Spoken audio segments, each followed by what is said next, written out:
Love with God channel. Daily gospel. லூக்கா நற்செய்தியிலிருந்து வாசகம். அதிகாரம் 17. இறைவார்த்தைகள் 20 முதல் 25 வரை.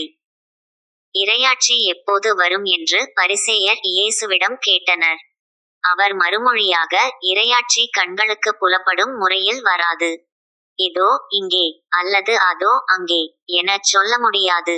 ஏனெனில் இறையாட்சி உங்கள் நடுவேயே செயல்படுகிறது என்றார். பின்பு அவர் சீடர்களை நோக்கி கூறியது, ஒரு காலம் வரும், அப்போது மானிட மகனுடைய நாட்களில் ஒன்றையாவது காண நீங்கள் ஆவலாய் இருப்பீர்கள். ஆனால் நீங்கள் காணமாட்டீர்கள்.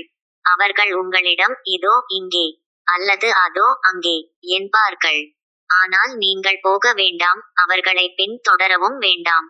வானத்தில் மின்னல் ஒரு பக்கத்திலிருந்து மறுபக்கம் வரைக்கும் பளீரென மின்னி ஒளிர்வது போல மானிட மகனும் தாம் வரும் நாளில் தோன்றுவார். ஆனால் முதலில் அவர் பல துன்பங்கள் பட்டு இந்த தலைமுறையினரால் உதறித் தள்ளப்பட வேண்டும். இது ஆண்டவர் வழங்கும் அருள்வாக்கு. இறைவா உமக்கு நன்றி.